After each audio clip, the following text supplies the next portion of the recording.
this nation to be liberated was the Black Belt in the South, those counties and states in which the Negro population was dominant. When established, the new nation was to have a Soviet-type government and be totally subservient to the Communist Party. But, and this is extremely important, the Communists made it clear from the very beginning that they could never hope to capture all of the United States with a war of national liberation, only part of it.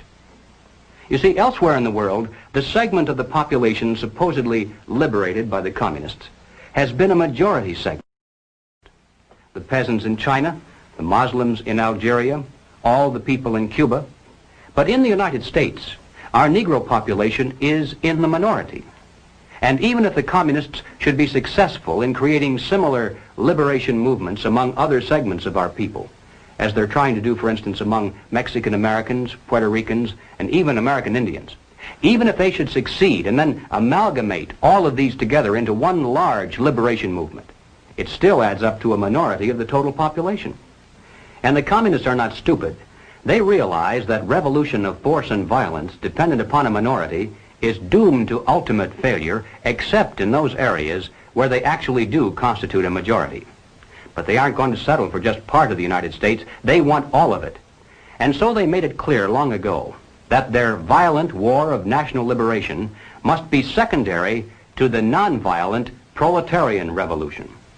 To take the United States, all of the United States, it'll be necessary, they say, to involve white people as well as black, to create a broad coalition, a revolutionary link between the civil rights movement, organized labor, peace groups, student dissidents, and in general, to escalate the revolution in America from race war to class war.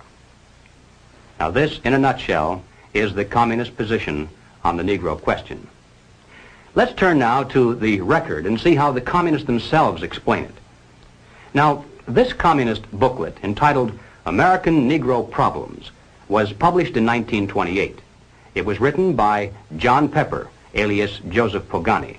Now, Pogany was sent to this country as the personal envoy of Joseph Stalin, and his specific mission was to bring the American Communist Party into line with the policies and directives from Moscow, particularly with regard to the Negro question.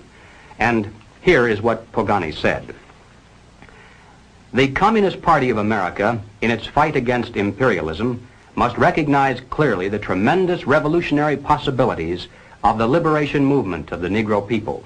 It is the basic duty of the Communist Party to develop all revolutionary possibilities of the Negro race. The Black Belt in the South constitutes virtually a colony within the body of the United States of America. Self-determination means the right to establish their own state, to erect their own government if they choose to do so. The Communist Party of America must come out openly and unreservedly for the right of national self-determination for the Negroes. But it would be a major mistake to believe that there can be any other revolution in imperialist America than a proletarian revolution. Now let me repeat that last sentence, because it's the key to this entire presentation. It would be a major mistake to believe that there can be any other revolution in imperialist America than a proletarian revolution.